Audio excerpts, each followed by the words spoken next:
Alhamdulillah nahmaduhu wa nasta'inuhu wa nastaghfiruh wa na'udzu billahi min syururi anfusina wa sayyiati a'malina may yahdihillahu fala mudhillalah wa may yudlil fala hadiyalah. Ashhadu an la ilaha illallah wahdahu la syarikalah wa ashhadu anna Muhammadan abduhu wa rasuluh.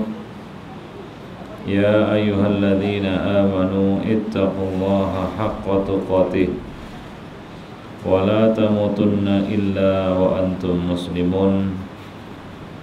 Amma ba'd, wa inna ahsanal kalami kalamullah wa khairal hadi hadyu Muhammad sallallahu alaihi wasallam wa syarrul umur muhdatsatuha wa kullu muhdatsatin bid'ah wa kullu bid'atin dhalalah wa kullu dhalalatin finnar. Ma'asyiral muslimin rahimani wa rahimakumullah jami'an. Pertama-tama mari kita panjatkan puji dan syukur kepada Allah Subhanahu wa taala atas limpahan karunia dan nikmat yang tiada terhingga, yang mana kalau kita berusaha untuk menghitung nikmat-nikmat Allah Subhanahu wa taala itu, niscaya kita tidak akan dapat menghitungnya. Kita tidak akan mampu menghitung nikmat-nikmat yang telah Allah berikan kepada kita. Salawat dan salam marilah kita limpahkan untuk Nabi kita Muhammad sallallahu alaihi wasallam yang telah membimbing kita semua kepada agama yang hak, kepada ilmu yang bermanfaat, dan kepada amal-amal yang saleh, sehingga kita dapat mengenali jalan untuk kembali kepada Allah Subhanahu wa taala, jalan yang akan membimbing kita semua kepada surganya.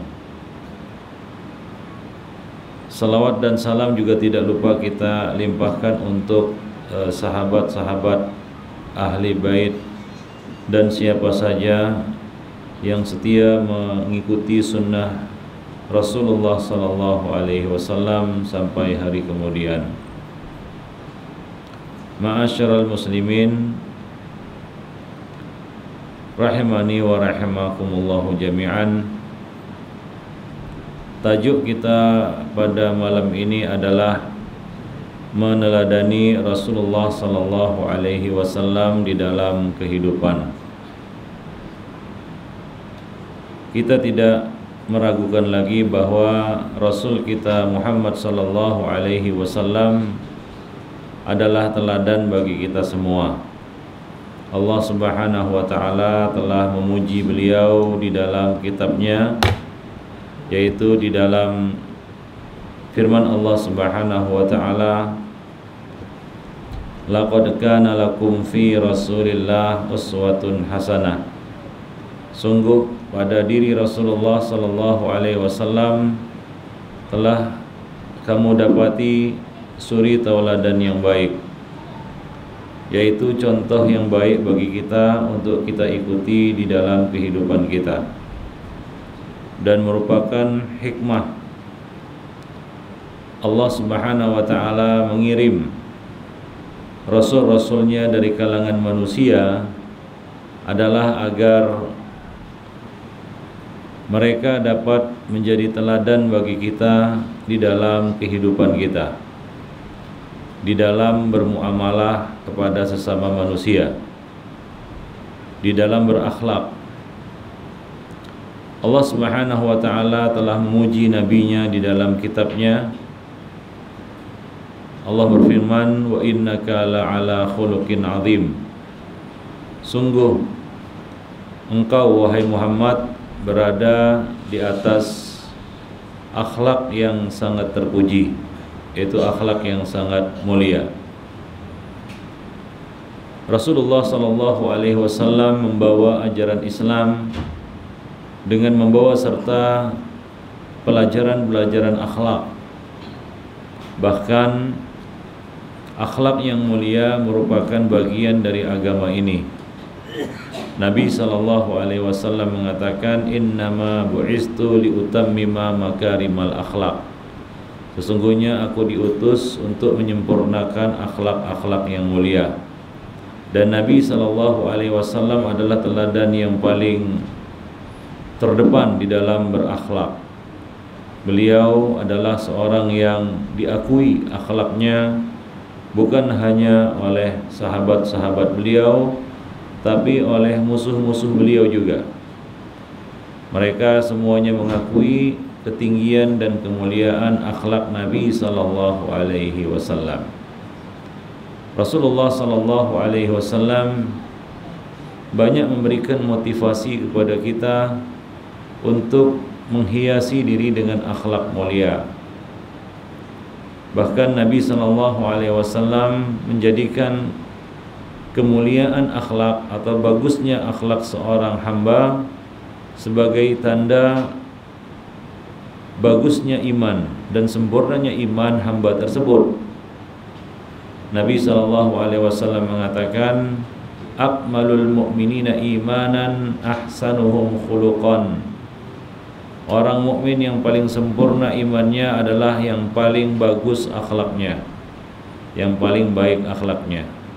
Dan Nabi mengatakan, khairukum khairukum li ahlihi wa ana khairukum li ahli. Sebaik-baik dan seutama-utama orang di antara kamu adalah yang paling baik terhadap keluarganya. Dan aku, kata Nabi SAW, adalah yang paling baik terhadap keluargaku. Rasulullah SAW juga telah berpesan kepada kita semua agar bermuamalah, menjalin hablun minan nas dengan baik.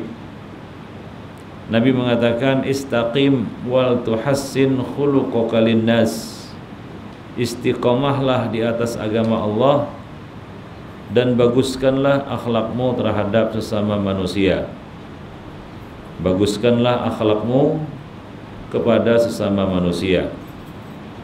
Bahkan akhlak yang mulia ini merupakan jaminan seorang hamba itu mendapatkan kebaikan di dunia dan juga di akhirat.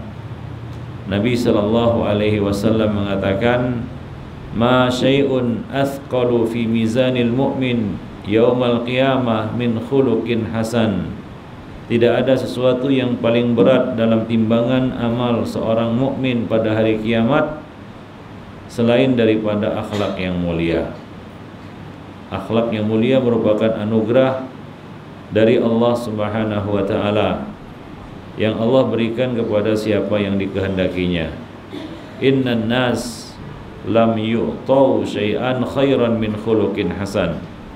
Manusia tidak diberi sesuatu yang lebih baik oleh Allah Subhanahu wa taala daripada akhlak yang mulia. Maka Allah Subhanahu wa taala berfirman di dalam kitabnya, fabima rahmatim minallahi lintalahum walau kunta fazzan ghalidhal qalbi lan faddu min hawlik. Allah Subhanahu wa taala mengatakan, dan dengan rahmat Allah Subhanahu wa taala kamu berlaku lemah lembut kepada mereka, yaitu kepada manusia. Seandainya kamu kasar dan keras hati, niscaya mereka akan lari dari sisimu. Firman Allah, fabima rahmatin, dan dengan rahmat Allah. Jadi dengan rahmat Allah, dengan karunia Allah, Allah Subhanahu wa taala memberikan akhlak mulia kepada seseorang. Dan ini adalah anugerah. Dan tidak ada suatu pemberian yang lebih mulia dan lebih agung yang Allah berikan kepada seseorang selain daripada akhlak yang mulia ini. Dan Nabi kita Muhammad sallallahu alaihi wasallam adalah contoh yang terdepan. Kalau kita lihat suksesnya dakwah Nabi membawa agama Islam yang orang-orang mengatakan aja'alal alihata ilahan wahidah. Apakah dia jadikan Tuhan-Tuhan yang banyak itu menjadi satu Tuhan saja? Wa inna hadza la syai'un ujab. Sungguh ini adalah satu perkara yang sangat asing, yaitu orang-orang musyrik tidak menerima dakwah Nabi karena bertentangan dengan agama nenek moyang mereka, yaitu menyembah berhala. Nabi sebelumnya dikenal sebagai seorang yang amin, dan beliau dijuluki Al-Amin. Al-Amin itu artinya orang yang terpercaya, tidak pernah didapati berdusta, berbohong, dan menyia-nyiakan amanah. Begitulah mereka mengenal Rasulullah sallallahu alaihi wasallam, Muhammad ibni Abdullah sallallahu alaihi wasallam, dan mereka sebelum Nabi menyiarkan dakwahnya menerima Nabi sebagai hakim dalam masalah yang mereka perselisihkan, yaitu ketika Hajar Aswad copot lepas dari tempatnya,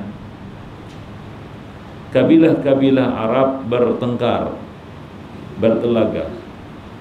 Siapakah yang berhak untuk meletakkan kembali Hajar Aswad ini ke tempatnya? Maka tidak ada kata mufakat di antara mereka, sehingga mereka memutuskan bahwa siapa saja yang masuk pertama kali ke dalam masjid ini, yaitu Masjid Haram, dialah yang akan menjadi hakim untuk memutuskan pertengkaran itu. Ternyata yang pertama kali masuk adalah Muhammad ibni Abdullah, Rasulullah sallallahu alaihi wasallam. Maka seketika saja mereka ridha dan menerima, menyetujui Rasulullah Muhammad sallallahu alaihi wasallam sebagai hakim untuk memutuskan pertengkaran mereka. Nabi menyuruh tiap-tiap kabilah untuk memegang kain. Ya, lalu Rasulullah meletakkan Hajar Aswad di atas kain itu, kemudian mereka bersama-sama membawanya hingga mendekati Ka'bah, tempat Hajar Aswad. Kemudian Nabi meletakkan kembali Hajar Aswad itu pada tempatnya, dan mereka semua ridha. Mereka menerima Nabi sallallahu alaihi wasallam. Namun ketika Nabi sallallahu alaihi wasallam menyuarakan dakwah beliau, menyeru mereka untuk mengucapkan la ilaha illallah, meninggalkan penyembahan berhala-berhala yang ada di sekitar Ka'bah, yang jumlahnya 360 patung berhala, asnam 360. Apa sikap mereka terhadap Nabi? Maka spontan saja langsung mereka caci maki dan cela Nabi. Mereka katakan ini orang gila, terkena pengaruh jin, ini tukang dongeng, ya, dan banyak lagi julukan-julukan yang mereka berikan kepada Nabi. Setelah mereka mendengar Nabi mengajak mereka kepada Islam, kepada tauhid, kepada agama tauhid. Padahal sebelumnya mereka menyebut Nabi sebagai seorang yang amin, yang terpercaya, yang dipercaya kata-katanya. Nabi berkata, seandainya aku mengatakan ada pasukan yang akan datang dari balik gunung ini untuk menyerang kamu, apakah kamu percaya kepadaku? Mereka menjawab, iya. Sesungguhnya kami tidak pernah mendapatimu berbohong. Nah, itu Nabi SAW, kedudukan beliau di tengah-tengah kaumnya. Namun ketika beliau menyuarakan dakwah kepada tauhid, maka semua orang kecuali segelintir orang di kota Mekah ramai-ramai memusuhi beliau, menolak perkataan beliau, tidak percaya kepada berita yang beliau sampaikan. Nah, ini tantangan dakwah yang dihadapi Nabi sallallahu alaihi wasallam, sehingga orang-orang yang mengikuti beliau itu tidak lepas dari siksaan-siksaan. Kita tahu bagaimana kisah Bilal bin Rabah, Suhaib bin Sinan, Ka'ab al-Arab, dan beberapa sahabat-sahabat Nabi lainnya yang menderita azab dan siksaan dari orang-orang musyrik ketika mereka mengikuti dakwah Nabi Muhammad sallallahu alaihi wasallam. Nah, ini gambaran beratnya dakwah yang dibawa, yang dipikul oleh Nabi kita Muhammad sallallahu alaihi wasallam. Seperti halnya sekarang ini, ketika kita berdakwah kepada sunnah, mengajak manusia kepada sunnah, maka banyak sekali tantangan yang kita hadapi. Ya, orang-orang yang dahulu mungkin akrab dan mesra dengan kita, tiba-tiba berubah wajahnya menjadi masam, melontarkan berbagai tuduhan, julukan-julukan yang jelek kepada kita, disebut Wahabilah, kan begitu ya, atau sebutan-sebutan lainnya. Disekat di mana-mana, tak boleh masuk masjid. Nah, ini tantangan yang dihadapi. Seperti halnya Nabi sallallahu alaihi wasallam, sampai-sampai Nabi baca Quran saja sembunyi-sembunyi. Ya, karena menghindari pengintaian orang-orang musyrik dan gangguan orang-orang musyrik terhadap beliau. Dakwah beliau di kota Mekah pada waktu itu di rumah Arqam bin Abil Arqam sembunyi-sembunyi. Artinya tidak diketahui oleh orang-orang musyrik, supaya mereka tidak dapat mengganggu dakwah beliau. Nah, itu apa yang beliau hadapi, tantangan yang beliau hadapi, ujian yang beliau hadapi di dalam dakwah. Akan tetapi dengan modal akhlak yang mulia dan keistiqomahan, sebagaimana kata Nabi sallallahu alaihi wasallam, wastaqim wal tuhassin khuluqaka linnas. Istiqomahlah kamu dan perbaikilah akhlakmu kepada manusia. Ini merupakan kunci sukses. Kunci sukses. Tetap istiqomah. Kita tidak berundur dari dakwah sunnah ini, dari manhaj salaf ini. Namun di balik itu, di samping itu, kita mesti wajib memperbaiki, kena baiki akhlak kita. Perbaikilah akhlakmu kepada manusia. Nah, itu kunci sukses Nabi di dalam dakwah. Apabila kita melakukan kilas balik, yaitu melihat kembali sejarah perjalanan dakwah Rasulullah sallallahu alaihi wasallam, niscaya kita akan mendapati bahwa salah satu kunci keberhasilan dakwah Nabi itu adalah akhlak mulia.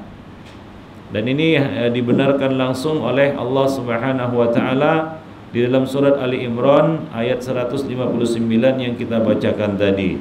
Fabima rahmatin minallahi lintalahum walau kunta faddan ghalidhal qalbi lan faddu min hawlik. Dan dengan rahmat Allah, dengan berkat rahmat Allah, engkau wahai Muhammad dapat berlaku lemah lembut kepada mereka. Kelemah lembutan akhlak yang mulia ini, kalau tidak ikhlas, itu tidak akan keluar, tidak akan muncul pada diri seseorang. Kalau tidak dapat bimbingan dari Allah, dikuatkan hatinya oleh Allah Subhanahu wa taala dan dilembutkan jiwanya oleh Allah Subhanahu wa taala, dia tidak akan dapat memilikinya. Maka Allah Subhanahu wa taala memberikan anugerah ini kepada nabinya. Kita mengetahui bagaimana Nabi sallallahu alaihi wasallam sabar ya menghadapi sikap-sikap kasar orang-orang Arab Badui. Padahal itu Nabi sudah berkuasa di kota Madinah, tapi Nabi tetap sabar menghadapi orang-orang yang ada di sekitar beliau, terutama Arab-Arab Badui yang kasar. Ada Arab Badui yang datang menarik selendang beliau, ada yang datang ke masjid beliau lalu buang air kecil di situ, dia pikir tandas. Ada pula yang membentak Rasulullah SAW. Ada pula yang bertanya macam-macam sehingga menyulitkan Rasulullah SAW. Nah, ini tantangan yang dihadapi Nabi SAW. Tapi dengan akhlak yang mulia, beliau dapat melewati semua ujian-ujian tersebut. Akhlak mulia memiliki peran yang sangat besar dalam kesuksesan dakwah Nabi. Dan Rasulullah sallallahu alaihi wasallam memanfaatkan kekuatan akhlak ini. Jadi akhlak itu memiliki kekuatan, sehingga seseorang kadang-kadang luluh hatinya walaupun dia benci karena akhlak kita. Tak sampai hati dia membenci kita, padahal dia sangat benci dengan ajaran kita, dengan dakwah yang kita sampaikan, dengan sunnah yang kita sampaikan. Karena apa? Karena akhlak yang mulia ini. Jadi Nabi memanfaatkan kekuatan akhlak pada awal dakwah beliau.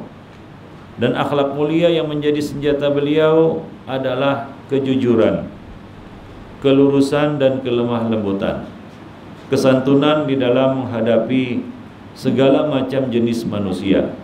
Karena ketika kita berdakwah, ketika kita menghadapi manusia, apalagi kita adalah orang-orang yang asing di tengah-tengah masyarakat pada hari ini, asing. Orang yang menegakkan dan mengikuti sunnah itu asing. Nabi mengatakan, bada'al islamu ghariban fasayaudu ghariban kama bada'a. Islam itu pada awalnya asing dan akan menjadi asing kembali sebagaimana awalnya. Jadi kita ini memang dipandang asing, mungkin dipandang sebagai alien dari planet lain, ya, dengan penampilan kita secara fisik, ya, pakai jenggot, celananya di atas mata kaki, kan begitu ya. Kemudian ditambah pula cara ibadah, ya, tidak melakukan bid'ah di dalam ibadah. Nah, ini bertambah asing dalam pandangan masyarakat umum pada hari ini. Maka senjata yang digunakan oleh Nabi SAW di dalam berdakwah pada waktu itu adalah kejujuran, kelemah lembutan dan kesantunan. Santun itu sabar dan dapat menahan amarah dan menahan diri, mengendalikan emosi. Karena kalau kita melihat kondisi masyarakat pada hari ini, kalau kita turuti kemauan kita, kita maunya marah saja sama manusia ini, ya. Sudah jelas-jelas ada sunnah tapi tetap mempertahankan bid'ah. Akan tetapi kita mesti memaklumi keadaan mereka, sebagaimana kita berkaca kepada diri kita. Dulu kita juga seperti itu. Dulu kita juga belum mengenal sunnah. Melalui proses yang mungkin sangat panjang, pelan-pelan, setahap demi setahap, akhirnya kita mulai mengenal sunnah itu sedikit demi sedikit. Tidak ada orang yang masuk ke dalam manhaj salaf, maka dalam sunnah ini total langsung 100% langsung jadi sunnah. Ada? Tidak ada. Pelan-pelan. Meninggalkan maksiat juga pelan-pelan, satu-satu. Meninggalkan rokok, ya, meninggalkan yang lainnya pelan-pelan. Akhirnya ditinggalkan semuanya. Tidak total langsung seketika dia meninggalkan semua itu, meninggalkan semua maksiat dan meninggalkan semua bid'ah, dan mengamalkan semua sunnah, mengamalkan semua ketaatan. Itu juga tidak mungkin. Maka coba perhatikan dan berkaca kepada diri kita.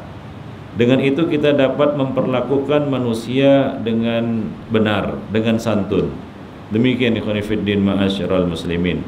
Disebutkan dalam kisah yang masyhur bahwa pada awal-awal mendakwahi kaum musyrikin di Mekah, Rasulullah SAW pernah menanyakan kesaksian mereka terhadap kejujuran beliau. Beliau bertanya kepada mereka, ini untuk menguji mereka dan ingin tahu Nabi bagaimana sikap dan pandangan mereka terhadap diri beliau. Nabi menguji mereka dengan mengatakan, bagaimana menurut kamu sekiranya aku memberitahu, mengabarkan bahwa pasukan berkuda akan muncul dari bukit ini, apakah kalian mempercayaiku? Mereka pun menjawab, tentu saja kami percaya, karena kami tidak pernah melihat kamu berbohong sama sekali. Nah, ini pandangan mad'u yang dihadapi oleh Nabi, masyarakat yang dihadapi oleh Nabi. Nah, kita sekarang ini coba kita tanyakan kepada masyarakat, bagaimana pandangan kamu terhadap saya? Mereka mengatakan, kami tidak kenal kamu. Memang dia jarang bermuamalah dengan masyarakat, tidak dekat, ya. Enggak, atau bahasa sebaliknya, wah kamu ini suka berbohong. Nah, tentunya kita nggak berbohong saja mereka tak menerima, apalagi kita didapati dan dikenali oleh mereka sebagai orang yang curang misalnya, orang yang suka dusta misalnya, dan banyak masalah dengan mereka misalnya. Lebih-lebih lagi mereka tidak akan mendengarkan kata-kata kita, ya, apabila memang akhlak kita tidak baik. Sebagaimana dikatakan oleh Sulaiman bin Mihran, jangan kamu kira orang yang sudah kamu buat marah, kesal, jengkel, hawas akan mau mendengarkan kata-katamu. Mereka tidak akan mau mendengarkan kata-kata kita. Nah, Nabi menguji kaum musyrikin, masyarakat Mekah. Bagaimana pandangan kalian terhadap diriku? Apa kata mereka? Seandainya aku mengabarkan ada pasukan berkuda dari balik bukit ini, percaya? Mereka katakan percaya, karena kami tidak pernah mendapatimu berbohong. Nah, ketika beliau menyampaikan dakwah kepada mereka, apakah mereka terima? Tidak mereka terima, padahal inilah dia sikap mereka kepada Nabi sallallahu alaihi wasallam. Nah, demikian ikhwan fillah ma'asyiral muslimin.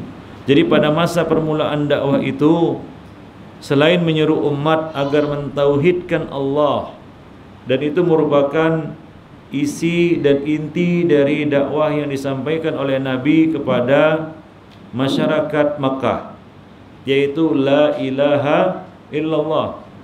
Namun beliau tidak lupa menyisipkan pesan-pesan akhlak kepada manusia. Rasulullah juga menyeru mereka, mengajak mereka agar berakhlak mulia dan berbudi pekerti yang luhur, serta menyontohkan kepada mereka bagaimana akhlak yang mulia itu. Pilar akhlak yang mulia itu adalah kejujuran, kesantunan dan kelemah lembutan, yang mana semua itu akan melahirkan kasih sayang. Karena kalau sesuatu itu dimulai dengan kasih sayang, maka apapun komunikasinya akan menjadi lancar. Akan tetapi kalau dibangun di atas ketidakpercayaan, maka apapun yang disampaikan pasti akan ditolak. Ikhwani fiddin ma'asyiral muslimin. Nah, Rasulullah sallallahu alaihi wasallam menyuruh mereka agar berakhlak mulia dan berbudi pekerti yang luhur. Nabi mengatakan, innama bu'istu liutammima makarimal akhlak. Aku diutus untuk menyempurnakan akhlak yang mulia. Abu Dzar Al-Ghifari radhiyallahu anhu berkata kepada saudaranya, waktu itu beliau belum lagi muslim, tapi mendengar dakwah seorang nabi di kota Mekah. Beliau ingin tahu kira-kira apa isi nabi yang baru muncul ini, yang baru didengarnya ini. Ia berkata kepada saudaranya, naiklah ke lembah ini, yaitu lembah di Mekah, dan dengarkanlah apa yang dikatakannya, apa yang didakwahkannya. Nah, setelah kembali dari bukit itu, saudara Abu Dzar berkata ya kepadanya, aku melihatnya mengajak manusia agar berbudi pekerti yang luhur. Jadi itu isi dakwah Nabi sallallahu alaihi wasallam kepada masyarakat kota Mekah pada waktu itu. Jadi ketika kita mendakwahkan manusia kepada tauhid, kepada sunnah, mencegah mereka dari syirik dan dari bid'ah, jangan lupa kita menyampaikan kepada mereka pesan-pesan moral, yaitu akhlak. Ya, karena ini ibarat bumbu-bumbu penyedap yang akan membuat satu masakan itu bertambah lezat, yaitu akhlak. Bahkan satu masakan akan terlihat lezatnya apabila mereka melihat ada bumbu-bumbu di situ. Kalau tidak, maka mereka tidak akan mau menyantapnya. Dan ini sangat penting, karena manusia tidaklah dapat melihat keindahan akidah kita. Manusia tidaklah dapat melihat keindahan tauhid yang ada di dalam hati kita. Karena itu adalah perkara gaib yang tidak dapat mereka saksikan, tidak dapat mereka tengok langsung. Fulan ini adalah hamba yang mulia. Mengapa? Karena akidahnya benar. Akidahnya adalah akidah yang sahihah. Manusia belum percaya, sehingga ia melihat hasil dari akidah yang benar itu. Dan hasil dari akidah yang benar itu adalah akhlak. Maka Nabi SAW tadi mengaitkan dan menghubungkan antara akhlak dan iman. Akmalul mu'minina imanan ahsanuhum khuluqan. Orang yang paling sempurna imannya adalah yang paling baik akhlaknya. Jadi akhlak itu adalah cermin dari akidah yang ada di dalam hati. Kalau kita ingin masyarakat menyadari, masyarakat meyakini bahwa akidah kita adalah akidah yang sahihah, maka tunjukkan itu kepada mereka melalui akhlak kita. Ya, kita berkata jujur, ya kita menunaikan amanat di dalam segala aspek kehidupan kita. Jadi pedagang-pedagang yang jujur, jadi kepala rumah tangga, jadi kepala rumah tangga yang baik, jadi anggota masyarakat, menjadi anggota masyarakat yang baik, ya, supel ataupun akrab dengan manusia, bergaul dengan mereka dengan kesabaran. Karena Nabi SAW mengatakan, mukmin, al-mu'minul ladzi yukhalitun nas wa yasbir ala adahum, ya, afdal atau khairun minal mu'minil ladzi lam yukhalitin nas wa lam yasbir ala adahum. Mukmin yang bergaul dengan manusia dan sabar terhadap gangguan mereka itu lebih baik daripada mukmin yang tidak bergaul dan tidak sabar terhadap gangguan mereka. Jadi kita ini dakwah namanya dakwah bilhal, berdakwah dengan perbuatan kita. Nah, itu lebih efektif dan lebih mengena kepada manusia daripada dakwah dengan kata-kata. Mungkin kalau kita berdakwah dengan kata-kata, kita berbicara di hadapan mereka, mendengarkan suara kita saja dia sudah muak, dia sudah benci. Tapi ketika kita berdakwah dengan perilaku kita, dengan kebaikan yang kita sebarkan, dengan amal soleh yang kita lakukan, maka mereka akan percaya walaupun kita tidak berkata-kata. Demikian ikhwan fillah ma'asyiral muslimin rahimani wa rahimakumullah jami'an. Dan kesaksian atas akhlak mulia tersebut disampaikan sendiri oleh orang-orang musyrik yang pada waktu itu memusuhi beliau. Mereka tidak kuasa untuk berbohong ketika ditanya bagaimana akhlak Nabi. Abu Sufyan yang waktu itu masih musyrik dan belum masuk Islam, pergi ke negeri Syam untuk berniaga. Di sana dia dipanggil oleh Heraklius, yaitu penguasa Romawi. Karena Heraklius mendengar ada munculnya seorang nabi di Jazirah Arab, di kota Mekah. Maka ketika tahu bahwasanya ini adalah kafilah dari kota Mekah, dia ingin tahu dari mereka tentang nabi tersebut. Ya, maka ia bertanya kepada Abu Sufyan, apa yang Muhammad perintahkan kepada kalian? Apa yang Muhammad suruh kepada kalian? Maka Abu Sufyan waktu itu masih musyrik, bahkan sangat membenci Nabi, musuh Nabi, menjawab pada waktu itu, ya, belum masuk Islam lagi. Yang dia perintahkan adalah sembahlah Allah, jangan berbuat syirik, dan tinggalkanlah ajaran nenek-nenek moyang kamu.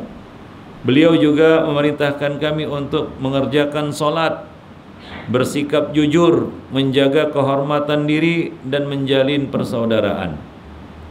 Jadi Abu Sufyan tidak kuasa berbohong di hadapan Heraklius. Memang itulah dakwah beliau, dan itulah dia yang beliau tunjukkan kepada manusia di kota Mekah. Pada kesempatan itu Heraklius juga bertanya kepada Abu Sufyan, apakah kalian pernah menuduh Muhammad itu berbohong sebelum dia memerintahkan kamu seperti itu, sebelum dia mendakwahkan Islam itu? Maka Abu Sufyan menjawab, tidak pernah. Jadi Nabi tidak pernah kedapatan berbohong di hadapan orang-orang musyrik. Apakah dia pernah berkhianat? Abu Sufyan menjawab, tidak pernah. Nah, demikian ikhwan fillah ma'asyiral muslimin. Lalu Heraklius berkata kepada Abu Sufyan, jika apa yang kamu katakan itu benar, niscaya tidak lama lagi dia akan menguasai tahtaku ini. Dia akan menguasai kerajaanku ini.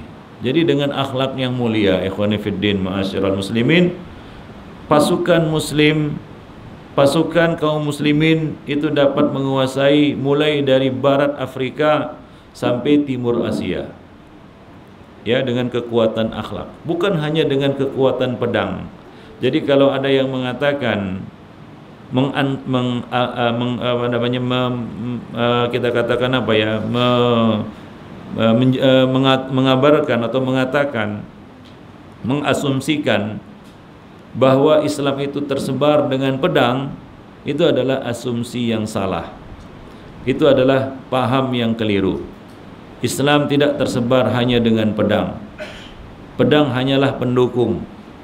Islam tersebar dengan akhlak. Ikhwani fiddin ma'asyiral muslimin. Banyak bangsa-bangsa yang waktu itu masih kafir tertarik masuk Islam, tertarik mengikuti agama yang dibawa oleh Muhammad dengan akhlaknya. Termasuk di Nusantara, di Indonesia maupun mungkin di Malaysia. Masuk melalui para pedagang. Selain mereka berdagang, mereka juga menyebarkan agama. Mereka berdagang dengan kejujuran, diterima oleh pribumi. Dan akhirnya bukan hanya membeli barang dagangan mereka, tapi juga membeli agama mereka, menerima agama mereka. Akhirnya kita mengenal Islam. Melayu ini akhirnya masuk Islam. Ya, melalui siapa? Para pedagang-pedagang yang berdagang dengan kejujuran. Kalaulah mereka tidak jujur, pasti mereka diusir oleh para Melayu. Ya, diusir. Nah, ini jangan duduk di sini. Karena ini menipu ataupun khianat dan lain sebagainya. Mereka berdagang sambil mereka berdakwah. Melalui itulah Allah Subhanahu wa taala menyampaikan agama ini di Nusantara. Kita yang dulunya animisme, dinamisme, Hindu, Buddha, ya, dua kerajaan besar yang menguasai Nusantara, yaitu kerajaan Sriwijaya dan kerajaan Majapahit. Itu kerajaannya terbentang sampai ke India dulu. Pada akhirnya negeri-negeri ini menerima Islam. Melalui apa? Melalui akhlak. Khonifuddin ma'asyiral muslimin rahimani wa rahimakumullah. Jadi benarlah kata Heraklius kepada Abu Sufyan, jika apa yang kamu katakan itu benar, niscaya tidak lama lagi beliau akan menguasai kerajaanku ini, yaitu dengan tauhid, dengan akhlak. Nah, itulah yang merupakan kekuatan ya hakiki dari dakwah yang dibawa oleh Rasulullah sallallahu alaihi wasallam. Melalui akhlak yang luhur juga Rasulullah sallallahu alaihi wasallam ya tampil di tengah-tengah umat sebagai guru dan pembimbing. Karena guru itu adalah ya digugu dan ditiru, artinya menjadi teladan bagi orang-orang yang mengikutinya dan belajar darinya. Sehingga ada kata pepatah kita yang mengatakan, guru kencing berdiri, murid kencing berlari, kan begitu. Itu satu pepatah yang masyhur. Artinya apa? Apa yang ditunjukkan, yang dicontohkan, yang diteladankan oleh guru itu akan membekas pada murid-muridnya. Demikian ikhwan fillah ma'asyiral muslimin. Maka tidak heran jika banyak manusia yang mau menerima dakwah Islam karena hatinya tersentuh dengan keelokan dan keindahan akhlak beliau. Arab Baduy itu keras dan kasar. Arab Baduy lagi, kan begitu ya. Nah, ada hikmah Allah Subhanahu wa taala mengutus nabi yang terakhir ini dari kalangan bangsa Arab. Karena bangsa Arab ini terkenal dengan karakternya yang keras. Ya, yang kotaan saja keras, artinya yang hidup di kota saja keras tabiatnya, apalagi yang hidup di pedesaan, yang hidup di pedalaman, terkenal dengan kerasnya tabiat mereka. Saling berperang menumpahkan darah satu sama lainnya. Itu kerja mereka sebelum mereka mengenal Islam. Ya, sebelum mereka mengenal Islam. Sebelum Nabi datang ke Madinah, dua kabilah itu tidak pernah akur, yaitu suku Aus dan Khazraj. Nah, ketika Nabi datang ke sana, Nabi SAW mendamaikan dan menyatukan antara keduanya. Nah, ini bangsa Arab yang terkenal dengan keras tabiatnya, dengan tabiat yang keras. Rasulullah SAW berhasil menjinakkan bangsa-bangsa Arab ini, orang-orang Arab yang terkenal dengan keras tabiatnya ini, dengan kelembutan. Artinya apa? Keras tidak akan luluh apabila dilawan dengan keras. Ya, batu dengan batu sama-sama hancur itu. Tapi batu ditetesi dengan lembutnya air, itu batu bisa tembus. Ya, bisa hancur, bisa luluh dia dengan lembutnya air. Demikian ikhwan fillah. Maka Nabi SAW mengetahui karakter kaumnya ini. Nabi SAW mengenali karakter sifat dari bangsa yang beliau berdakwah kepada mereka. Maka Nabi SAW memperlakukan mereka dengan penuh kesantunan, dengan penuh kesabaran. Dengan itu bangsa Arab bisa jinak, ya, dapat jinak dan menurut kepada beliau. Ya, menurut kepada beliau. Muawiyah bin Hakam As-Sulami menceritakan, ya, ketika sedang salat berjamaah bersama Nabi, aku mendengar salah seorang sahabat bersin dalam salat. Bersin. Maka spontan aku mendoakannya, seketika langsung aku mendoakannya, yarhamukallah. Dia tak tahu bahwasanya di dalam salat tidak boleh berkata-kata, karena dia baru masuk Islam. Para sahabat yang ikut salat bersama jamaah langsung melihat kepadanya dengan pandangan yang tajam.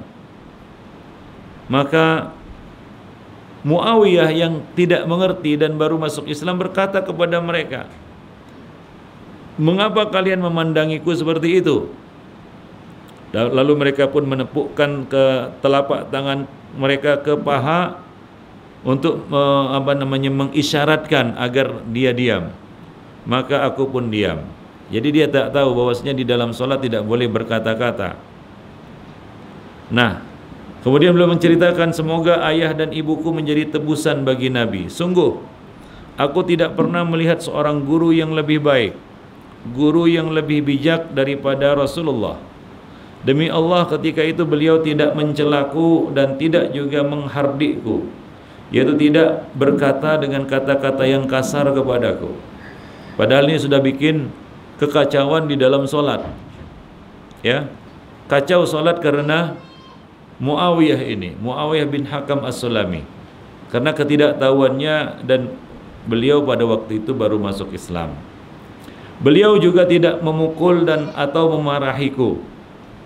Beliau hanya mengatakan, sesungguhnya solat tidak boleh diisi dengan pembicaraan manusia, karena solat adalah tasbih, takbir, dan tilawah Al-Quran. Jadi Nabi SAW ya dengan santun menjelaskan kepada Muawiyah, ya, beliau memahami keadaan Muawiyah yang baru masuk Islam dan belum mengerti, dan beliau berkata kepadanya, memberikan satu pelajaran yang baik kepada Muawiyah, bahwa solat ini tidak boleh diisi dengan kata-kata. Solat itu adalah tasbih, takbir, dan bacaan Al-Quran. Nah, di dalam riwayat lain, Anas bin Malik yang menceritakan kepada kita bagaimana kasar dan kerasnya Arab-Arab Badui ini bersikap kepada Nabi. Padahal Nabi itu pada waktu itu berada di Madinah dan merupakan pemimpin di kota Madinah. Ya, pemimpin di kota Madinah. Suatu ketika beliau berjalan bersama Anas bin Malik. Ya, tiba-tiba ada seorang Arab Badui yang datang mendekati mereka, lalu secara spontan tanpa ada kata-kata sebelumnya dia langsung menarik selendang Nabi SAW sambil berkata, berilah kepadaku harta yang Allah Subhanahu wa taala titipkan kepadamu ini. Ini adalah harta Allah, berikan kepadaku. Kira-kira kalau kita diperlakukan seperti itu pasti marah. Ya, apalagi ini orang tidak kenal sebelumnya tiba-tiba menarik selendang seperti itu sampai berbirat, ya, ada bekas pada leher Nabi sallallahu alaihi wasallam. Akan tetapi Nabi hanya tersenyum. Ia tahu bahwasanya yang beliau hadapi ini adalah seorang Arab Badui. Ya, seorang Arab Badui. Maka beliau tersenyum dan berkata kepada Anas, "Wahai Anas, berikanlah selendang itu kepadanya. Berikanlah selendang itu kepadanya." Kemudian Nabi berlalu. Nah, demikian ikhwan fillah ma'asyiral muslimin, ini merupakan satu contoh bagaimana Nabi bersikap dan berakhlak kepada manusia, dapat mengendalikan diri dan dapat menahan emosi. Karena ketika kita berhadapan dengan manusia pada hari ini, ya, dengan kejahilan mereka, dengan ketidaktahuan mereka, kadang-kadang mereka berlaku kasar. Apalagi mereka tahu bahwasanya, ya, cara kita beragama berbeda dengan cara mereka. Ya, maka kadang-kadang muncullah dari mereka perilaku kata-kata yang kasar. Ya, kita diperlakukan diskriminatif kadang-kadang, kan begitu. Nah, tidak ada senjata yang lebih ampuh untuk menghadapi mereka selain dengan kesabaran, menahan diri, ya, dan bersikap santun. Karena kita pada hari ini adalah manusia yang sedikit jumlahnya, yaitu orang-orang yang berjalan di atas sunnah. Al-Hasanul Basri berkata kepada murid-muridnya, kepada ahlus sunnah, "Ya ahlus sunnah, taraffaqu rahimakumullah."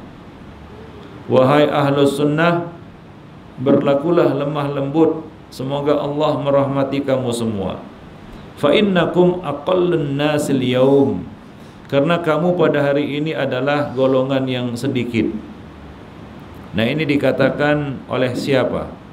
Oleh seorang ulama dari kalangan tabi'in yang bernama Al-Hasanul Basri. Al-Hasanul Basri adalah seorang tabi'in. Pada masa tabi'in, Al-Hasanul Basri mengatakan ahlus sunnah itu sedikit. Bagaimana pula kalau Al-Hasanul Basri hidup sekarang? Dan itu dapat kita saksikan sekarang ini. Kalau kita tanya sejujurnya, mana yang lebih banyak, orang yang berjalan di atas sunnah atau berjalan di luar sunnah? Tentunya jawabnya jelas, orang-orang yang berjalan di luar sunnah. Maka apa pesan Al-Hasanul Basri? Taraffaku, berlaku lembutlah kamu. Karena kelemah lembutan, kesantunan itu bukanlah artinya kita lemah dan kalah. Bahkan ini merupakan suatu kekuatan dan kemenangan. Ya, kemenangan sebelum kita meraih kemenangan yang sebenarnya.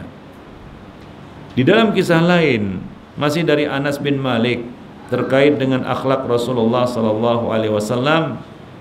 Ini adalah satu kisah yang sering disampaikan berkaitan dengan lembutnya dan santunnya Nabi bersikap kepada para sahabat maupun orang-orang yang ada di sekitar beliau. Suatu ketika para sahabat berada di dalam masjid bersama Nabi sallallahu alaihi wasallam, tiba-tiba ada seorang Arab Badui datang lalu buang air kecil di sudut masjid. Dapat kita bayangkan sekarang ini, kalau ada orang yang nggak dikenal, tiba-tiba dia buang air di situ. Apa kira-kira sikap kita? Apa yang kita lakukan? Yang jelas marah, kan begitu ya. Mungkin orang ini akan dipukuli sampai babak belur, masuk rumah sakit. Karena dianggap menghina tempat ibadah kaum muslimin, kan begitu. Nah, ini terjadi pada masa Nabi. Ketika sahabat berada di dalam masjid bersama Nabi, Masjid Nabawi lagi. Ada Arab Badui datang lalu kencing di sudut masjid, yaitu buang air kecil dia. Maka para sahabat spontan ingin mengusir dan menghardiknya, bahkan ingin memukulinya. Akan tetapi Nabi SAW mengatakan, la tadribu wa la tazrimu, da'uh, kata Nabi SAW. Jangan kalian pukul, jangan kalian ganggu kencingnya. Ya, jangan kalian pukul dan jangan kalian putus kencingnya. Biarkan dia sampai selesai kencingnya. Karena kita kalau kencing diputuskan memang sakit itu ya. Ya, tak enak. Dan banyak mudaratnya kalau dia dipukuli kemudian diputus kencingnya dia, maka akan, ya kita katakan, terjadilah kegaduhan di dalam masjid dan kencingnya itu akan tersebar kemana-mana. Maka Nabi mengatakan kepada para sahabat, biarkan dia sampai selesai, ya, supaya tidak berceceran kemana-mana. Nanti kencingnya kalau dipukuli dia lari-lari kan sana kemari kan, wah bayangkan, seharusnya di situ saja kotorannya menyebar kemana-mana. Ya, nah demikian. Maka para sahabat pun membiarkannya hingga selesai, walaupun mereka gemas, ya, marah melihat orang ini. Lalu Rasulullah memanggil Arab Badui itu dan berkata kepadanya. Jadi Nabi dapat mengendalikan diri, Nabi dapat menahan emosi, supaya dapat memberikan yang terbaik untuk Arab Badui ini. Kalau menuruti emosi ini mungkin sudah ditempeleng atau sudah ditampar kan begitu ya, atau dikatai yang macam-macam. Nabi berkata kepadanya, ketahuilah, masjid bukanlah tempat buang air kecil atau untuk membuang kotoran.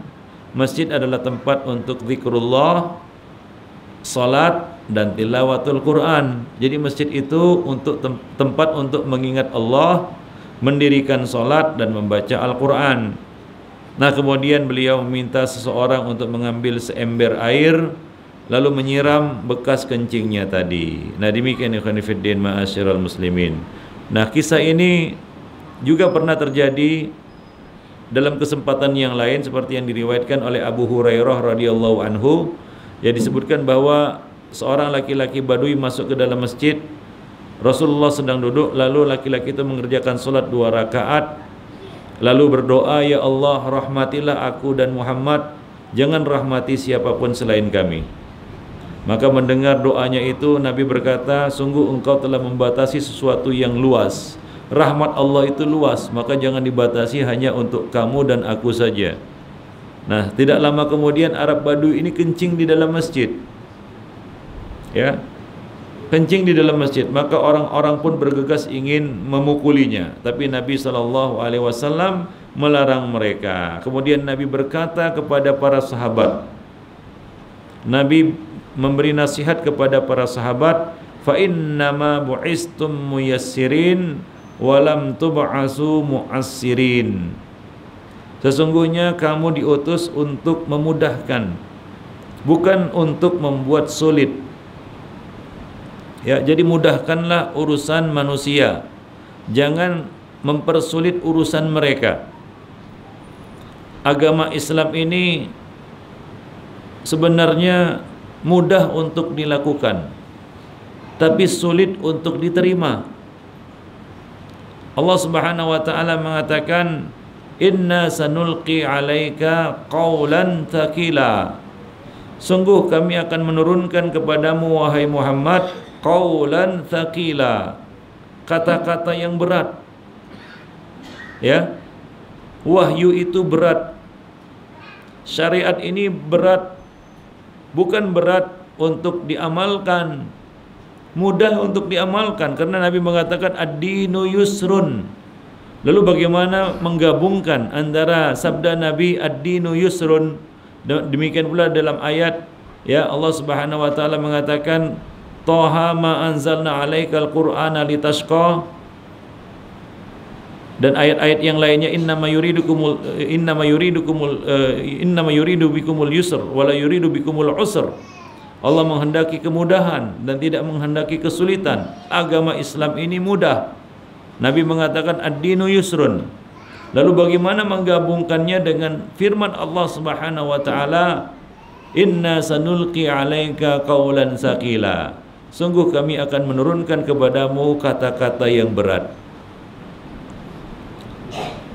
Kedua nas itu dapat kita gabungkan dengan mengatakan bahwa agama Islam ini mudah untuk diamalkan.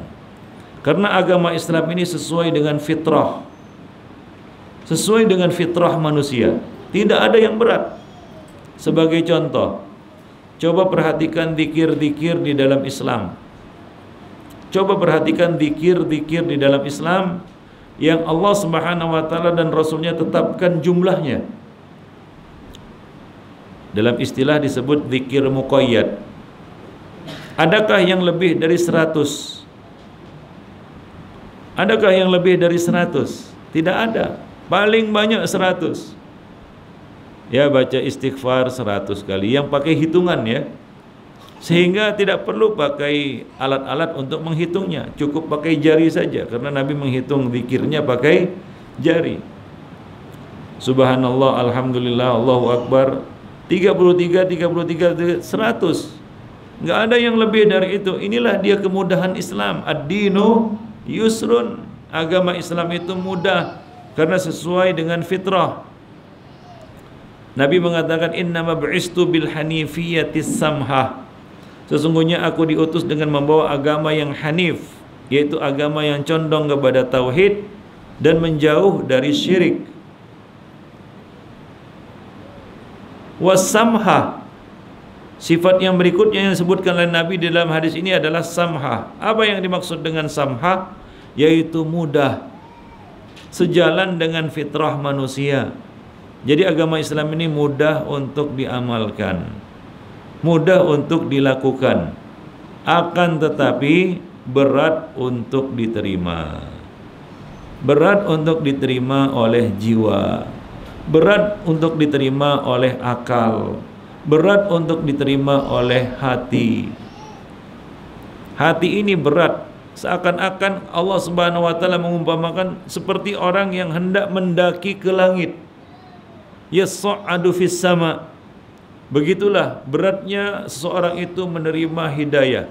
Itu merupakan karunia dan pemberian dari Allah, anugerah dari Allah Subhanahu wa taala, yaitu Allah buka pintu hati kita untuk menerima Islam, untuk mengamalkannya, untuk menerimanya dengan lapang dada. Itu adalah anugerah dari Allah Subhanahu wa taala. Dan itulah yang berat.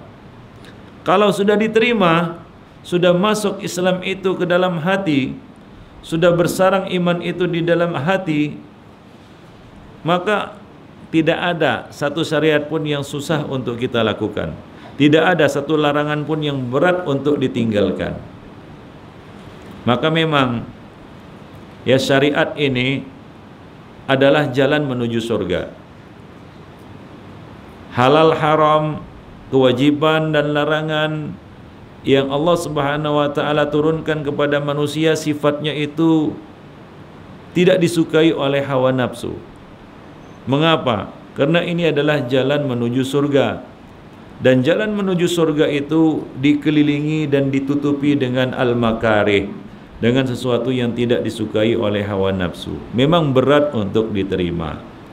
Maka kebenaran yang berat ini berat untuk diterima oleh hati manusia, berat untuk diterima oleh jiwa manusia. Jangan pula diperberat dengan ya akhlak kita yang buruk ketika menyampaikannya. Dengan kesantunan saja, agama Islam ini, sunnah Nabi ini belum tentu diterima oleh manusia, apalagi ditutupi dengan apa? Dengan keburukan akhlak kita, maka manusia tidak akan mau menerimanya. Sebagaimana yang dikatakan oleh Syekh Al-Albani, beliau mengatakan sesungguhnya ya Islam, kebenaran itu, al-haq itu berat, al-haqqu thaqil, kebenaran itu berat, pahit untuk diterima, ya. Dan janganlah ditutupi lagi kebenaran yang sudah berat ini dengan apa? Dengan akhlak-akhlak yang tercela. Demikian ikhwan fillah ma'asyiral muslimin. Maka Nabi berkata kepada para sahabat, fa inna ma bu'istum muyassirin wa lam tub'asu mu'assirin. Sesungguhnya kamu itu diutus untuk memudahkan dan jangan membuat sulit. Ya, yassiru wala tu'assiru. Mudahkanlah dan jangan membuat sulit. Perkara yang dapat ya dipermudah, jangan dipersulit. Demikian ikhwan fillah. Ya. Dan jadi Nabi SAW mengedepankan akhlak yang mulia di dalam berdakwah di jalan Allah Subhanahu wa taala. Dan ini adalah satu perkara yang sangat penting bagi kesuksesan dakwah ya kita. Ikhwani fiddin ma'asyiral muslimin rahimani wa rahimakumullahu jami'an. Ya. Nah, demikian. Dan Nabi juga mengatakan tatawa'a wa la takhtalifa. Ya, tatawa'a artinya apa? Cocoklah kamu satu sama lainnya dan jangan bertengkar. Ya, cari titik-titik temu. Jangan cari titik-titik perbedaan. Karena kalau yang dicari titik perbedaan pasti nggak akan ketemu. Sementara masalah-masalah yang ada di antara manusia itu kebanyakannya disebabkan kurang komunikasi. Tidak ada komunikasi. Maka terjadilah suudzon di mana-mana. Ya, dia suudzon kepada seorang ahlus sunnah. Kenapa? Dia kira ini Wahabi keras mengkafirkan orang. Dia nggak tahu. Pepatah mengatakan apa? Nggak kenal maka nggak sayang. Nah, begitu dia kenal seorang ahlus sunnah, seorang yang dia katakan Wahabi, wah ternyata tidak seperti yang dikatakan oleh manusia. Nah, coba lihat, ketika komunikasi itu terjalin, ketika komunikasi itu terbina, mungkin kesalahan paham-paham yang salah, dhon-dhon yang buruk ini ya akan hilang. Tapi kalau semua orang mengikuti dhon yang buruk dan pemahaman yang keliru, ya pandangan yang keliru, maka yang muncul adalah kebencian dan permusuhan. Apalagi syaitan senantiasa memanas-manasi manusia supaya apa? Supaya tetap berada di dalam pertengkaran dan permusuhan. Permusuhan dan pertengkaran di antara manusia itu biasanya berasal dari syaitan. Semenjak terjadinya pertengkaran antara dua anak Adam, maka pertengkaran itu terus dihembuskan oleh syaitan. Karena itulah yang berhasil ya menciptakan suatu terjadinya dosa pertama di antara anak-anak Adam. Yaitu apa? Seorang anak Adam yang membunuh saudaranya karena pertengkaran. Demikian ikhwan fillah ma'asyiral muslimin rahimani wa rahimakumullahu jami'an. Ya, maka dapat kita simpulkan bahwa ada 4 pilar akhlak mulia yang dimiliki oleh Nabi dan menjadi modal bagi Nabi di dalam berdakwah. Yang pertama adalah kesabaran. Karena kita sekarang ini punya kewajiban di pundak-pundak kita untuk memberikan nasihat kepada manusia. Siapa saja dia, apalagi orang-orang yang berada di luar sunnah, di luar lingkaran sunnah. Kita punya kewajiban untuk memberikan nasihat kepada mereka. Nabi mengatakan ad-dinun nasihah. Agama itu adalah nasihat. Lillahi wa li kitabihi wa rasulihi wa li a'immatil muslimin wa ammatihim. Nasihat untuk segenap kaum muslimin. Nasihat untuk sesama saudara kita ahlus sunnah wal jamaah, maupun nasihat kepada orang-orang yang berada di luar lingkaran ahlus sunnah wal jamaah. Mereka juga perlu mendapatkan nasihat dari kita. Dan nasihat ini Allah Subhanahu wa taala sebutkan ada 2 pokok penting di dalam nasihat. Yang pertama adalah tawasi bil haq, yaitu nasihat yang kita sampaikan itu adalah nasihat yang benar. Nasihat itu benar apabila berlandaskan ilmu. Yang kedua adalah at-tawasi bis sabr, menasihati dengan kesabaran. Karena kita di dalam beramar ma'ruf nahi mungkar, di dalam memberi nasihat kepada manusia, kita kena sabar. Kalau kita kehilangan kesabaran, mungkin kita yang akan binasa. Dan itu pernah terjadi pada masa dahulu. Ada 2 orang Bani Israel yang bersaudara. Yang satu rajin ibadah, namun yang satu suka berbuat maksiat, suka berbuat dosa, senantiasa berbuat dosa. Setiap kali yang rajin ibadah ini melihat saudaranya berbuat dosa, dia senantiasa menasihatinya. Dia katakan kepada saudaranya itu, ya hadza aqsir, wahai saudaraku, berhentilah buat dosa. Terus apabila dia melihat saudaranya berbuat dosa, dia selalu menasihatinya dengan mengatakan, ya hadza aqsir. Sampai pada satu ketika dia melihat saudaranya itu melakukan satu dosa yang dia pandang besar, tidak seperti dosa-dosa sebelumnya. Maka ia pun tetap memberi nasihat. Sebagaimana biasa dia memberi nasihat. Dia katakan kepada saudaranya itu, ya hadza aqsir, wahai saudaraku, berhentilah berbuat dosa. Namun saudaranya ini tidak pernah mengindahkan dan tidak pernah mengikuti nasihat saudaranya itu. Maka hilanglah kesabaran ahli ibadah ini. Coba lihat bagaimana musibah datang ketika kesabaran itu hilang.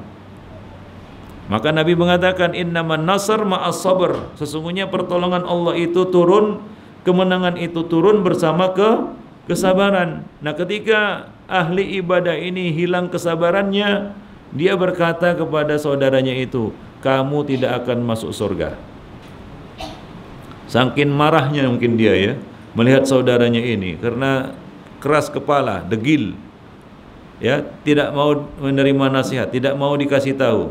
Maka karena marah, hilang kesabaran, hilang kendali, maka dia pun berkata kepada saudaranya ini, kamu tidak akan masuk surga, kamu tidak akan diampuni oleh Allah Subhanahu wa ta'ala. Degil, keras kepala. Maka Allah mengumpulkan ruh keduanya di hadapannya. Kemudian Allah berkata kepada saudaranya yang berbuat maksiat dan dosa tadi, idhab ilal jannah qad ghafartu lak. Masuklah kamu ke dalam surga, aku telah mengampuni dosa-dosamu. Ternyata dosa-dosanya hanyalah berkaitan hablun minallah, yaitu dosa-dosa itu hanya berkaitan dengan Allah Subhanahu wa ta'ala. Mungkin dia berbuat maksiat, dosa yang menyangkut dirinya dengan Allah, dan Allah mengampuninya karena dosanya itu bukan dosa syirik, ya, bukan dosa yang membuat dia keluar dari Islam, ya. Dan dosa-dosa seperti ini, kata Allah Subhanahu wa ta'ala, tahtal masyiah, wa yaghfiru ma duna dzalika liman yasha. Dan dengan kehendak Allah, Allah mengampuninya dan memasukkannya ke dalam surga. Lalu Allah berkata kepada yang rajin ibadah ini, apakah kamu tahu yang akan menjadi keputusanku? Yaitu untuk membantah ucapannya Allah tidak akan mengampuni dirimu. Apakah dia tahu bahwa Allah tidak akan mengampuninya? Ya, padahal Allah telah mengampuninya. Kemudian apa? Apakah surga itu adalah punyamu, sehingga kamu memasukkan, mengeluarkan orang dari surga menurut ya kehendakmu, seenakmu? Karena menetapkan orang masuk surga dan masuk neraka itu mesti dengan wahyu. Karena itu hak Allah Subhanahu wa ta'ala yang tidak boleh dicampuri oleh siapapun. Sampai-sampai Nabi tidak berhak mencampuri masalah ini. Itu Nabi. Apa kata Nabi kepada Fatimah? Ya Fatimah, mintalah apa yang ingin kamu minta kepadaku. Sungguh aku tidak mampu untuk membelamu nanti di hadapan Allah Subhanahu wa ta'ala. Apa kata Nabi tentang Fatimah? Seandainya Fatimah mencuri, akan aku potong tangannya. Nabi tidak kuasa untuk membela putri beliau di hadapan Allah Subhanahu wa ta'ala. Karena pada waktu itu yang berkuasa Maliki Yaumiddin, Allah Subhanahu wa ta'ala. Maka Allah berkata kepada orang yang rajin ibadah ini, apakah surga itu punyamu, sehingga kamu masukkan, mengeluarkan orang dari surga menurut kehendakmu? Kemudian Allah berkata kepadanya, idhabu bihi ilan nar, bawalah orang ini, lemparkan dia ke dalam neraka. Apa kata Abu Hurairah? Abu Hurairah mengatakan, fawalladhi nafsi biyadih laqad qala kalimatan au baqad dunyahu wa akhiratah. Demi Allah yang jiwa Abu Hurairah berada di tangannya, sungguh laki-laki itu telah berkata dengan suatu perkataan yang telah menghancurkan dunia dan akhiratnya.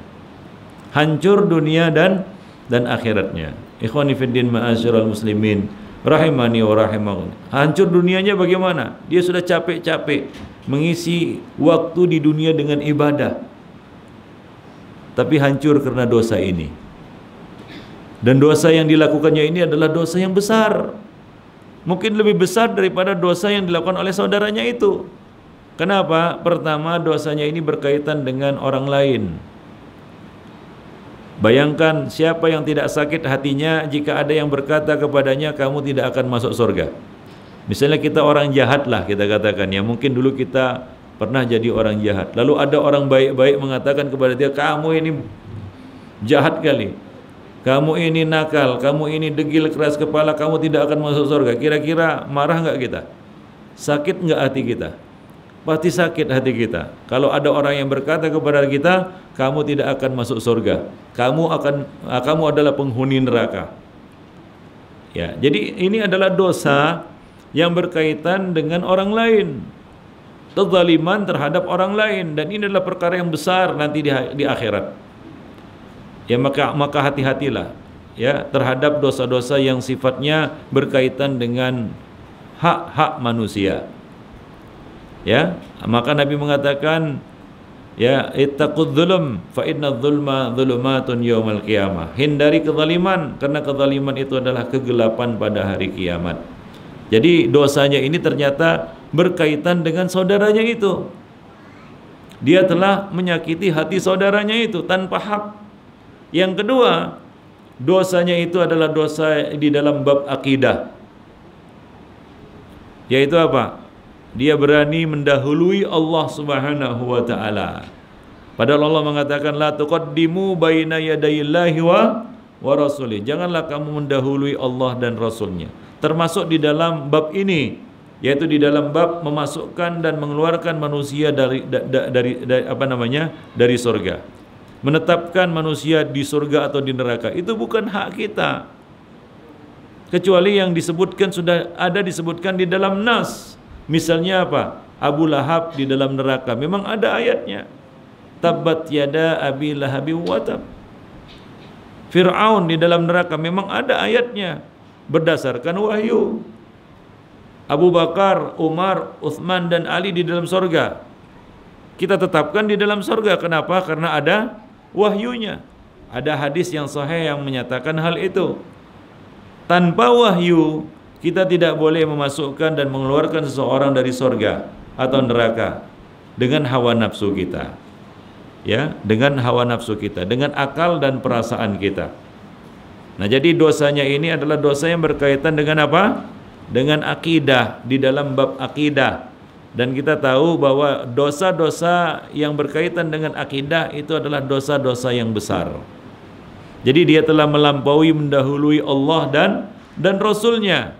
Sementara Allah melarangnya di dalam Al-Quran, la tuqaddimu baina yadayillahi wa rasulih. Maka hati-hati ketika kita menjatuhkan vonis terhadap orang lain, baik itu vonis kafir, bid'ah, ataupun yang lainnya.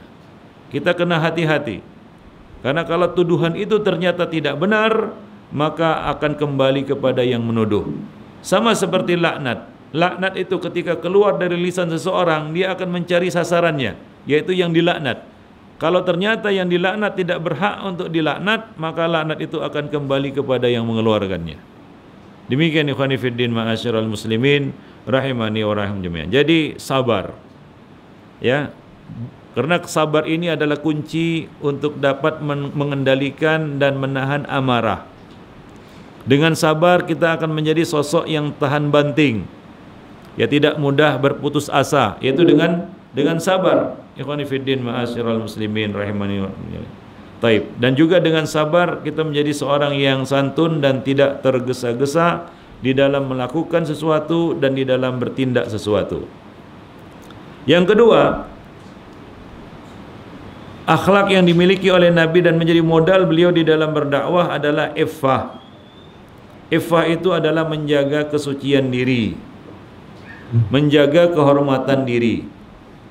Karena kalau kita tidak dapat menjaga kehormatan diri, maka orang-orang akan menyorot. Kita ini sekarang ini jadi sorotan. Tanpa kita sadari, kita itu menjadi sorotan bagi manusia. Orang-orang akan memandang dan mengenali kita dengan apa? Dengan wah ini dia, ini apa namanya, orang-orang sunnah. Apapun yang kita lakukan jadi barometer, jadi ukuran. Oh ternyata orang sunnah seperti ini katanya. Ternyata orang sunnah kalau jualan menipu. Yang kena sunnahnya. Sekarang ini orang-orang awam menilai sesuatu itu dengan orang-orang yang berjalan di atasnya. Seperti misalnya orang-orang kafir sekarang ini menilai Islam dari kaum muslimin.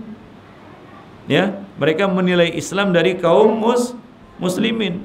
Mereka melihat bagaimana kaum muslimin, begitulah mereka menilai Islam. Maka secara tidak langsung kita mengemban amanah yang besar di pundak kita.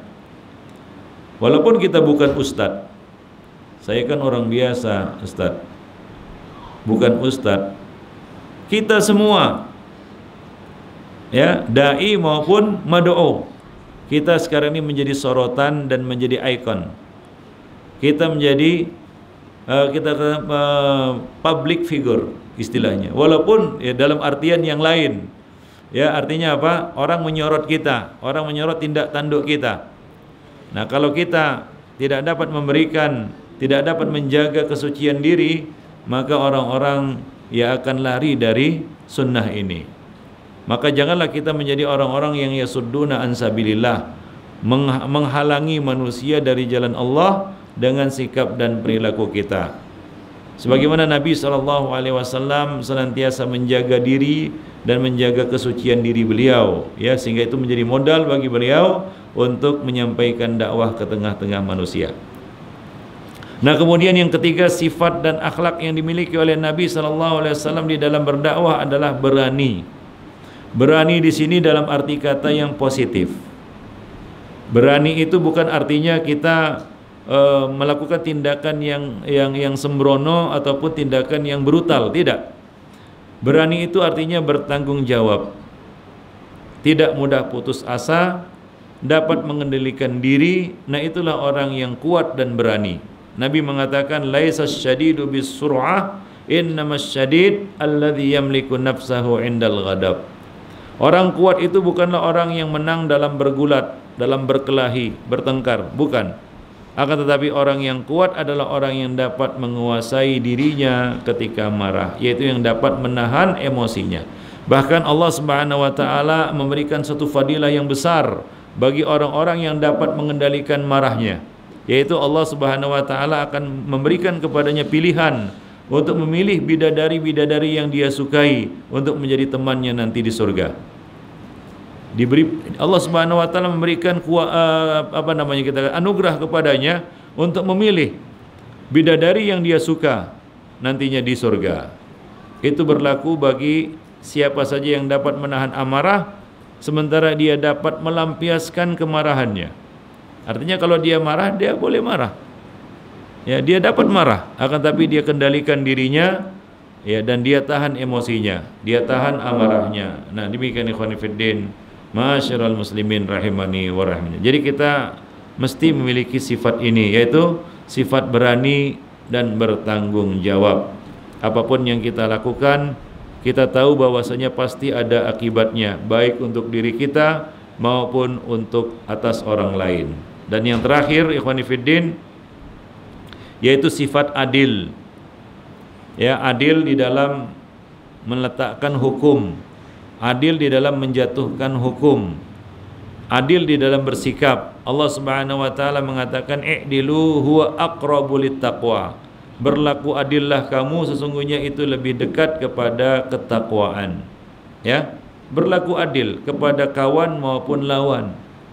Jangan kadang-kadang mentang-mentang dia ahlu sunnah dibela walaupun salah. Mentang-mentang ahli bid'ah tetap disalahkan walaupun dia benar, walaupun dia berada di pihak yang benar. Ya, di dalam masalah-masalah muamalah duniawiyah itu kadang-kadang sering kali terjadi. Kadang-kadang kita menjadi seorang yang membabi buta. Coba lihat bagaimana keadilan Umar radhiyallahu anhu yang tetap menjatuhkan hukuman terhadap ya muslim yang berbuat salah kepada seorang ahli kitab Yahudi, ya, tapi Umar tetap menegakkan keadilan. Yang tidak boleh itu adalah mengqisas seorang muslim karena membunuh seorang kafir. Tapi hukum-hukum yang lainnya tetap ditegakkan. Ya, kalau yang si muslim ini berada di pihak yang salah, maka hukum mesti ditegakkan atasnya. Demikian ikhwan fillah ma'asyiral muslimin. Demikian juga di dalam kita katakan muamalah kita kepada manusia, kita mesti memiliki sifat ini, yaitu sifat adil, ya, sifat yang pertengahan, menegakkan kebenaran, ya, menegakkan kebenaran di tengah-tengah manusia. Nah, demikianlah ikhwan fillah ma'asyiral muslimin apa yang dapat kita sampaikan berkaitan dengan akhlak Nabi. Nabi adalah contoh di dalam berakhlak mulia, khususnya di dalam bab dakwah kepada agama Allah Subhanahu wa taala. Karena ini adalah perkara yang penting pada hari ini, ya.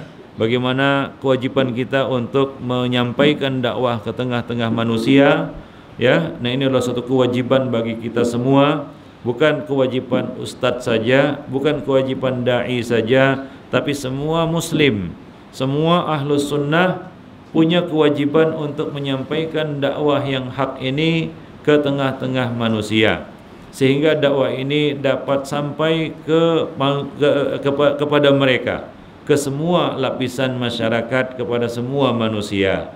Demikian ikhwani fiddin ma'asyiral muslimin. Allah mengatakan di dalam kitabnya, wa man ahsanu qawlan mimman da'a ilallah wa amila salihan wa qala innani minal muslimin. Siapakah lagi yang lebih baik seruannya, siapakah lagi yang lebih baik perkataannya daripada orang-orang yang mengajak manusia kepada agama Allah, ya, mengajak kepada agama Allah yaitu Islam, mengajak kepada sunnah. Wa amila salihan, kemudian dia tidak melupakan dirinya dengan beramal soleh.